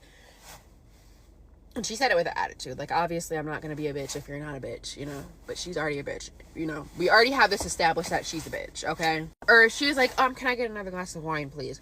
So I was like, okay, yeah, let me get you whatever. So I had to literally go to the back and get a new bottle of wine because the wine we were drinking, we were out of in the front. So I had to go all the way to the back and grab a new bottle, open the bottle, pour her a glass of wine, give her the glass of wine, and she takes a sip and she's like, this is not what I was drinking before. I'm like, ma'am, we only have one kind of Chardonnay here right now. This is the Chardonnay you were drinking. Like, and then she proceeds to chug the entire glass of wine, asks for her bill. I give her her bill. It comes out to $20.12. She gives me exactly $20.12. I'm like, bitch, we don't even fucking accept pennies anymore, but whatever. Like, I'm not gonna sit here and argue with you. And then she gets up, walks away, walks to go find a manager. Waddles to go find a fucking manager. And then when my manager, she was like, is there, like, a manager here available that I can speak to? And my manager was like, yeah, like, it's me. And he is literally 2 years older than me. Like, we're basically the same age. Like, that's gang. Like, he was the same manager there than previous week when you try to get me in trouble. Like, babe, we all already know about you. And so he proceeds to say, like, yeah, I'm the manager. And she's like, is there another manager here? Like, she wants to talk to someone else who she thinks will actually get me in trouble because she knows that he, like, was here the last time. And he was like, no, like, I'm the only manager on staff at the time, or on the shift at the time. Like, sorry. And she, like, is there anything I can help you with? And she explains the situation about apparently I was rude. And then she's like, and I did not tip. Like, bitch, I don't need your $2 little fucking dollars. Get the fuck out of my restaurant and stay the fuck out of my restaurant. Like, fuck. I haven't seen her since, and I hope I don't see her again.